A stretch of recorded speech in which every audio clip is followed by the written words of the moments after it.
When I was young, I thought my country was the best on the planet. And I grew up singing a song called Nothing to Envy.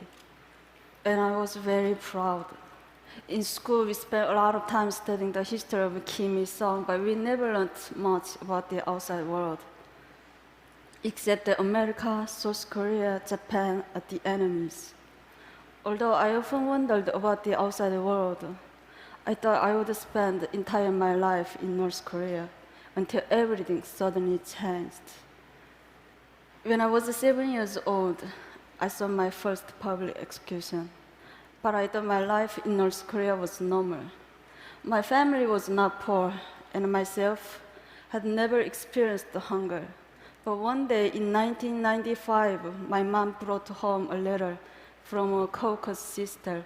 It read, "When you read this, our 5 family members will not exist in this world because we haven't eaten for the past week. We are lying on the floor together, and our bodies are so weak. We are waiting to die." I was so shocked. This was the first time I heard that people in my country were suffering. Soon after, when I was walking past the train station, I saw something terrible that I can't erase from my memory. A lifeless woman was lying on the ground, while an emaciated child in her arms just stared helplessly at his mother's face.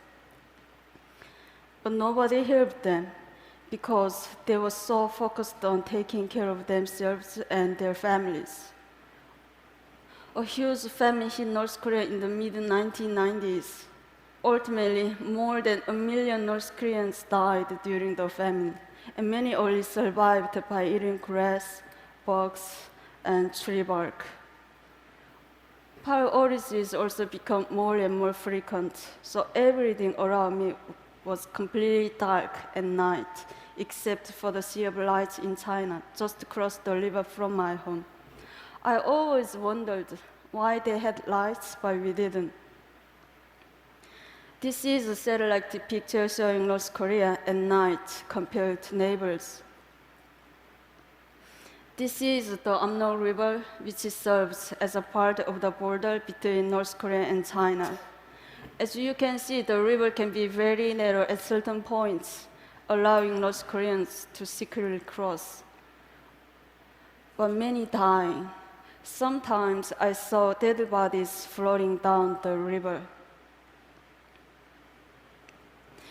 I can't reveal many details how I left North Korea, but I only can say that during darker years of the famine, I was sent to China to live with distant relatives. But I only thought that I would be separated from my family for a short time. I could have never imagined that it would take 14 years to live together. In China, it was hard living as a young girl without my family. I had no ideas what life was going to be like as North Korean refugees. But I soon learned it's not only extremely difficult, it's also very dangerous. Since North Korean refugees are considered in China as illegal migrants, so I was living in a constant fear that my identity could be revealed and I'd be repatriated to a horrible fate back in North Korea. One day, my worst nightmare came true when I was caught by the Chinese police and brought to the police station for interrogation. Someone had accused me of being North Korean, so they tested my Chinese language abilities and asked me tons of questions. I was so scared. I thought my heart was going to explode.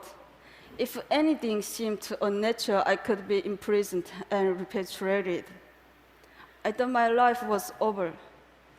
But I managed to control all the emotions inside me and answer the questions. After they finished questioning me, one officer said to another, "This was a false report. She's not North Korean." And they let me go. It was a miracle. Some North Koreans in China seek asylum in foreign embassies, but many can be caught by the Chinese police and repatriated. This group was so lucky. Even though they were caught, they were eventually released after heavy international pressure. These North Koreans were not so lucky. Every year, countless North Koreans are caught in China and repatriated to North Korea, where they can be tortured, imprisoned, or publicly executed. Even though I was really fortunate to get out, but many other North Koreans have not been so lucky. It's tragic that North Koreans have to hide their identities and struggle so hard just to survive. Even after learning a new language and getting a job, their whole world can be turned upside down in an instant. That's why after 10 years of hiding my identity, I decided to risk going to South Korea.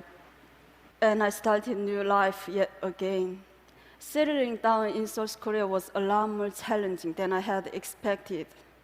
English was so important in South Korea, so I had to start learning my third language. Also, I realized there was a wide gap between North and South. We are all Korean, but inside we have become very different due to 67 years of division. I even went through an identity crisis. Am I South Korean or North Korean? Where am I from? Who am I? Sadly, there was no country I could proudly call my own.